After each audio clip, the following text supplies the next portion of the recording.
ஆசிரியர் போட்டி பரீட்சைக்காக தயாராகிக் கொண்டிருக்கின்ற நண்பர்கள் அனைவரையும் மீண்டும் ஒரு காணொலி வாயிலாக சந்திப்பதில் மகிழ்ச்சி அடைகிறேன். எங்களுடைய இந்த காணொலி தொடரை பொறுத்த வரைக்கும் ஆசிரியர் போட்டி பரீட்சை 2026ஆம் ஆண்டு இடம்பெறப் போகின்ற இந்த பரீட்சையில் எதிர்பார்க்கப்படுகின்ற வினாக்களுடைய தொகுப்பாக இந்த வீடியோக்கள் இருக்கிறது.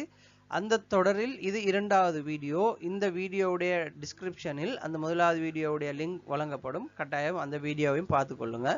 அது ஒரு தலைப்பு. இந்த தலைப்பை பொறுத்த வரைக்கும் லொஜிக்கல் ரீசன், தர்க்க ரீதியாக காரணிப்படுத்தல் சார்ந்த கேள்விகளை உள்ளடக்கியதாக இருக்கும். இப்போ கடந்த கிராம நிலதாரி போட்டி பரீட்சையிலும் இடம்பெற்ற ஒரு கேள்வியை சார்ந்தது அல்லது அதே கேள்வி இது முதலாவது கேள்வியாக இங்கு தரப்பட்டிருக்கிறது.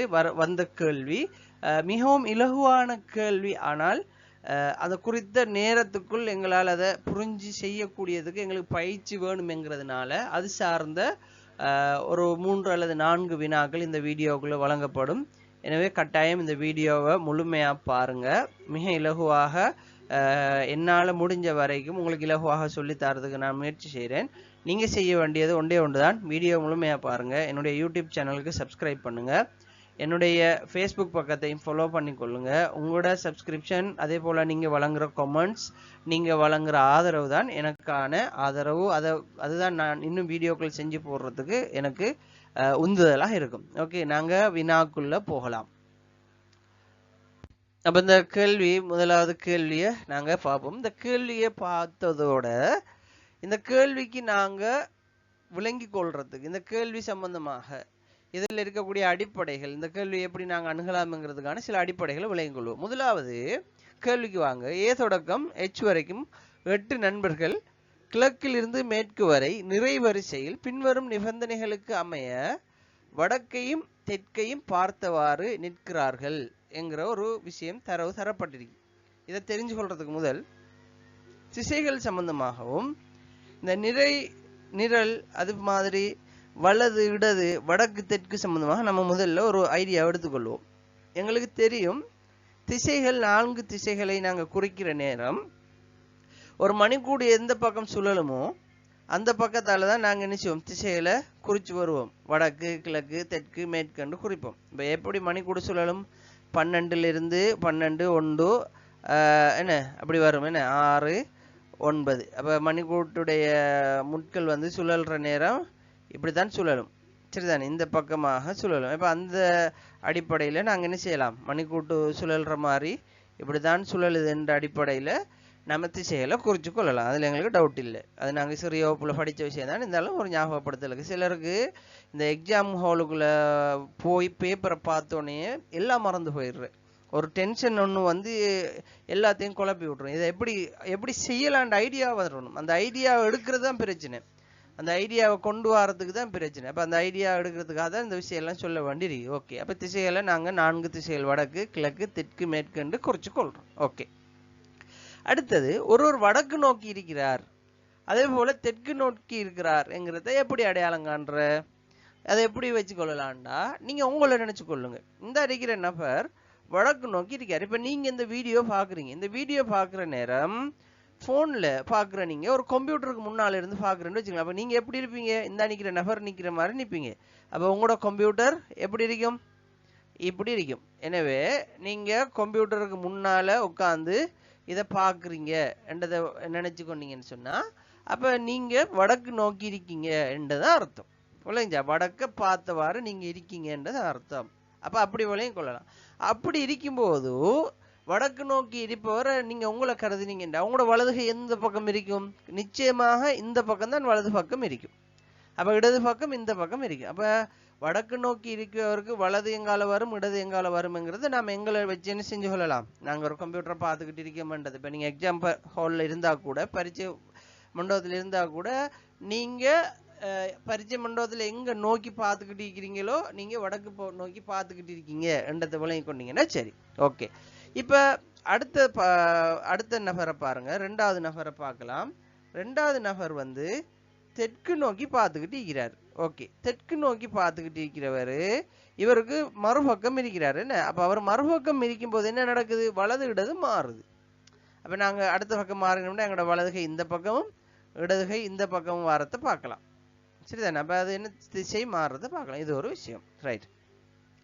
அடுத்தது எங்களுக்கு டவுட் வர்றது இந்த நிறை நிழல், இந்த நிறை நிரல், இந்த இரண்டும் எங்களுக்கு டவுட் வரும்.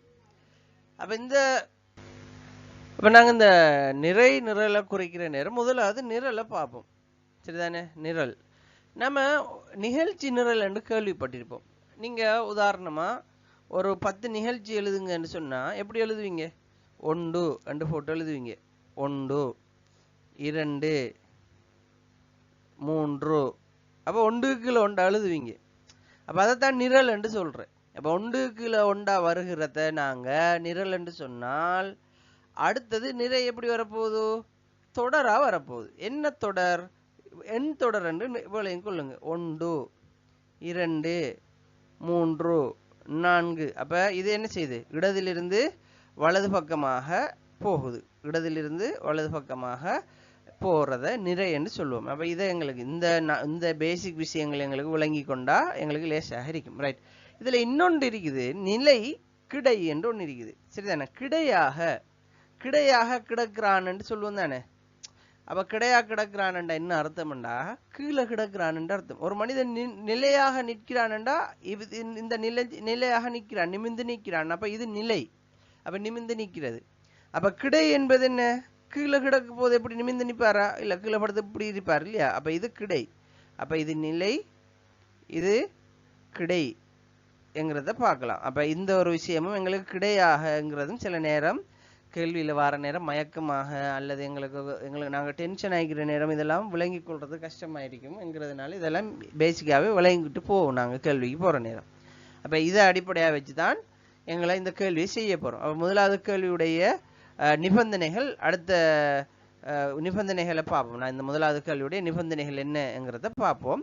அந்த நிபந்தனைகளை வச்சு நாங்க எப்படி கேள்வியை அணுகலாம்ங்கிறத பார்க்கலாம். ஓகே, நிபந்தனைகளை போவோம். ஓகே, இந்த வினாவுடைய தகவல்களுக்கு வருவோம். இதுல தந்திரிக்கக்கூடிய ஆரம்ப தகவல் படி இதுல 8 பேர் இருக்கிறாங்க. இப்ப முதல்ல நாங்க இந்த 8 பேரையும் குறிக்கிறதுக்காக ஒரு ஒழுங்கமைப்பை ஏற்படுத்திக் கொள்வோம். இப்ப நான் உங்களோட இந்த வீடியோ நல்லா கிளியரா இருக்கணுங்கிறதுக்காக நான் வந்து கம்ப்யூட்டர்ல பொட்டிகளாக இந்த தரவை குறிச்சு கொள்றதுக்காக சில பொட்டிகளை நான் உருவாக்கி வச்சுக்கிறேன். அப்ப நிறையாக சில பொட்டிகளை உருவாக்கி வச்சுக்கிறேன். நீங்க பட்டி அடிச்சு தான் எழுதணும் என்று ஏபிசிடின்னு நீங்க சும்மா எழுதினா கூட உங்களுக்கு அது விளங்கும். அப்ப நாங்க என்ன செய்வோம், உங்களுக்கு தெளிவா விளங்குறதுக்காக இதை படிச்சு கொள்றதுக்கு இலகுவாக நான் சில பொட்டிகளை அமைக்கிறேன். அதை பார்த்துக்கொள்ளலாம். 1 2 3 4 5 6 7 8 8 பட்டிகள் நான் போட்டிருக்கிறேன். சரிதானே? ரைட். இது முதலாவது விஷயம். அப்ப இதுல முதல் தகவல் படி 8 பட்டி போட்டிக்கிறேன். ரெண்டாவது தகவல் ஒன்று சொல்றாங்க. என்னன்னு சொன்னா, இங்க வந்துக்கிற முதல் தரவு, அதாவது இங்க தந்திருக்கிற தரவுப்படி அருகருகில் உள்ள எந்த ஒரு நண்பரும் ஒரே திசையை நோக்கி நிற்பதில்லை என்பது முதல் தரவு இந்த இடத்துல தந்திருக்கிறேன். அப்ப என்ன விளக்கம்டா, ஒருத்தர் வடக்கு நோக்கி நின்றா அவரு பக்கத்துல இருக்கிறாள் தெற்கு நோக்கி நிற்பார், திரும்ப அவரு பக்கத்துல இருக்கிறார் வடக்கு நோக்கி நிற்பார். அப்படி ஒரு ஆள் மாறி மாறி நிற்பாருங்கிறதான் தரவு. இப்ப நாங்க எங்க வடக்கு எங்கிருந்து ஆரம்பிக்கிற எங்க முடிக்கிற என்றத நாம் இதில் எப்படி செய்யலாம்டா, இந்த தரவுகள் தரப்பட்டிருக்கிறதுல எங்கேயுமே முதல் நபர் வடக்கு நோக்கி நிற்கிறார் அல்லது கடைசி நபர் வடக்கு நோக்கி நிற்கிறார் என்று ட்விஸ்ட் பண்ணலைங்களை. எனவே நாங்க அப்படி சொல்லாட்டி, அந்த மாதிரி ஒரு தகவல் தராட்டி நாமளே நம்மளை ட்விஸ்ட் பண்ணிக்கிறதுக்கு வடக்கு முதலாவது வருமோ வடக்கு கடைசியில வருமோ என்று நாம் என்ன செய்ய தேவையில்லை, குழம்பிக்கொள்ள தேவையில்லை. அப்போ முதலாவது நபர் வடக்கு நோக்கி நின்றார்னா கடைசி நபர் கட்டாயம் என்ன செய்வார், தெற்கு நோக்கி நிற்பார் என்கிறத நாம் என்ன செய்வோம், குறிச்சு கொள்வோம். அல்லது முதலாவது நபர் தெற்கு நோக்கி நின்றார்னா கடைசி நபர் வடக்கு நோக்கி நிற்பார் என்ற மாறி மாறி வரும்போது அப்படிதான் வரும். அப்ப நாங்க நம்மளை ட்விஸ்ட் பண்ணாத விஷயத்தை நாமளே ட்விஸ்ட் பண்ணிக்கொள்ள தேவையில்லை. அப்ப நம்ம முதலாவதே வடக்கு எடுத்துக்குவோம். முதலாவது வடக்கு நோக்கி நிற்கிறார். அப்ப அடுத்தவர் தெற்கு நோக்கி நிற்க போறார். திரும்ப வடக்கு, திரும்ப தெற்கு, வடக்கு தெற்கு, வடக்கு தெற்கு, இப்படி மாறி மாறி நிற்கிறாங்க. அப்ப முதலாவது தரவை நாங்க அழகாக குறிச்சிட்டோம். எங்களுக்கு அது கிளியர். ரெண்டாவது பாருங்க, ஏ மற்றும் எச் ஆகியோர் வரிசையின் முனைகளில் நிற்கின்றனர். முனை என்ற என்ன? 1 இந்த பக்கம், இது ஒரு முனை, இது ஒரு முனை, இந்த ரெண்டு முனையும் இருக்குது சரிதானே, இந்த பக்கம் இந்த பக்கம் ரைட். இப்ப இது ரெண்டுலையும் யார் யார் நிக்கிறாம், ஏயும் ஹெச் நிக்கிறாங்கன்ற. ஒன்று ஹெச் வந்து இங்க நிக்கலாம், என்ன ஹெச் எங்களுக்கு இந்த பகுதியில் நிக்கிறதுக்கான வாய்ப்பு இருக்குது. ஹெச் இங்க நிக்கலாம் அல்லது இங்க நிக்கலாம், ஏ இங்க நிக்கலாம் அல்லது இங்க நிக்கலாம். அப்ப நமக்கு இந்த தரவை குறிக்கிறதுக்கான இடம் இல்லை, எங்கன்னு சொல்லி கன்ஃபார்ம் இல்லை எங்களுக்கு. எங்கேயும் வரலாம் தானே, இங்கேயும் வரலாம், இந்த பக்கம் வரலாம். அப்ப அந்த தகவல் எங்களுக்கு குறிக்க முடியாது. அப்ப அது இன்னும் எங்களுக்கு தரவு தேவைப்படுதுன்றதை சொல்லிட்டு நிக்குது. மூணாவது தரவு தாராங்க, எச் என்பவர் தெற்கு நோக்கி நிற்கின்றார் என்கிற தரவு தாரதுனால அப்ப எங்களுக்கு இதுல அழகா விளங்குது, எச் வந்து தெற்கு நோக்கி நிற்கிறார். இந்த முனையில நிற்கிறார்டா, ஏ எங்க நிற்பார், இங்க நிற்பார். அப்ப ஏ இங்க நிற்கிறாரு. ஓகே, அடுத்து அப்ப எங்களுக்கு ரெண்டாவது தகவல் மூன்றாவது தகவலை வச்சு ரெண்டாவது என்ன செஞ்சிட்டோம், கம்ப்ளீட் பண்ணிட்டோம். அப்ப 2 3 கம்ப்ளீட் ஆயிட்டு ரைட். அடுத்தது பாருங்க, ஏயின் வலது பக்கமாக மூன்றாவது நபராக எஃப் காணப்படுகிறார். அப்ப நாம இதுல முதல்ல பார்த்திருக்கிறோம், வடக்கு நோக்கி இருக்கிறார்னா அவருடைய வலது பக்கம் எங்க இருக்கும்ங்கிறத நம்ம பார்த்திருக்கிறோம். அதுல மூணாவது நபராம். அப்ப வலது பக்கம் எப்படி போகணும், இடத்திலிருந்து வலது நோக்கி போகணும். அப்ப 1 2 3, அப்ப மூன்றாவது நபராக எஃப் காணப்படுகிறார்டா, எஃப் இருக்கிறார், இங்க வரப்போறார் எஃப் ரைட். அடுத்தது பாருங்க, அப்ப இதுவும் சரி. ஜி என்பவருக்கு அருகில் பியும் டியும் நிக்கிறாங்க. எனக்கு அருகில பியும் டி நிக்கிறாங்கண்டா, உதாரணமா நான் இங்க இப்படி நிக்கிறேன்டா, எனக்கு அருகிலண்டா ஒன்னு இந்த பக்கம் இன்னொன்னு இந்த பக்கம், நான் நடுவுல அப்படித்தானே. அருகிலண்டா ஒன்னு எனக்கு பக்கத்துல 2 பேர் நிக்கிறாங்கண்டா, ஒன்று வலது பக்கம் நிற்பாங்க, இன்னொன்னு இடது பக்கம் இன்னொரு ஆள் நிற்பாங்க. அப்ப நான் நடுவுல. அப்ப ஜி நடுவுலையும் அருகருகில 2 எழுத்தும் வார மாதிரி 3 பெட்டிகள் என்ன செய்யணும், 3 இடம் ஒரே மாதிரி இருக்கணும். இதுல பாருங்க 3 இடம் எங்க இருக்கின்று, இந்த பகுதியில 3 இடம் இருக்கா, இல்ல 2 தான் இருக்கு. அப்ப இந்த பகுதி வராது ரைட். இதுல பாருங்க இந்த இதுக்கு அடுத்தது 3 இடங்கள் இருக்கா, இல்ல. எஃப் வந்து 3ஆவது இடத்துல நிக்குதா, இது வராது. ஆனா இந்த இடத்துல இருந்து இந்த இடம் பார்க்கலாம், 3 இடம் இருக்குது. அப்ப நடுவுல ஜி வரலாம், ஜியை போடுவோம் நடுவுல ரைட். 1 பி இந்த பக்கமும் வரலாம், இந்த பக்கமும் வரலாம். எங்களுக்கு டி இந்த பக்கமும் வரலாம், இந்த பக்கமும் வரலாம், வாய்ப்பு இருக்குது சரிதானே. எங்கன்னு எங்களுக்கு தெரியாது, ஆனா ஜி நடுவுலன்றது மட்டும் எங்களுக்கு தெரியும். அப்ப இந்த கேள்விக்குமான இந்த தகவலுக்குமான இதை நாங்க இன்னும் குறிக்க வேண்டியிருக்கின்றது, அது எங்களுக்கு தெளிவாகுது ரைட். கடைசிக்கு வருவோம். டிக்கும் ஈக்கும் இடையில் 4 நபர்கள் காணப்படுகின்றனர் என்ற ஒரு தகவல் சொல்லுது. சரி, டியை எந்த பக்கம் குறிச்சாலும் 4 பேர் வந்து ஈக்கும் டிக்கும் இடையில வரணும். நான் சும்மா ஒரு உதாரணமா சொல்றேன். ஏபிசிடி ஆர்டர்ல டி என்று சொன்னா 4 நபர்ண்டா, ஒருத்தர் 2 3 4. அப்ப எத்தனாவது ஆளா வருவார், 5ஆவது ஆளா வருவார். இப்ப இந்த அடிப்படையில ஜிக்கு இந்த பக்கம், ஜியுடைய இந்த பக்கத்துல டியை போட்டோம்னு வைங்க. இந்த டில இருந்து இந்த திசையில 4 பேர் வருமா, 1 2 3 தான் வரும், வாரத்துக்கு வாய்ப்பு இல்லை. சரி, இந்த திசையில எடுப்போம், இஞ்சால பக்கம் 1 2 3 4 4 பேர் வருது. 4ஆவது இடத்துல ஒரு ஆள் இருக்கி, அவ இங்கதான் ஈ வரணும் அண்டிருக்கி. அப்ப அந்த இடத்துலையும் குறிக்க முடியாது. எனவே டிய இந்த பக்கம் போடுவோம், ஜியுடைய அடுத்த பக்கம் போடுவோம். போட்டமா இருந்தா 4 பேர் 1 2 3 4 4 பேர் தள்ளி 5ஆவதா ஈய போடுறதுக்கான வாய்ப்பு இருக்கு.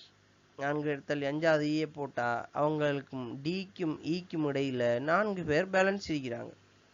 என்ன 4 பேர் இருக்கிறாங்கன்றது இதுல இருந்து தெளிவாகுது. எனவே டி இங்க வந்தா பி ஆட்டோமேட்டிக்கா இந்த இடத்துக்கு வந்துடுவாரு, மீதம் இருக்கிறாள் சி.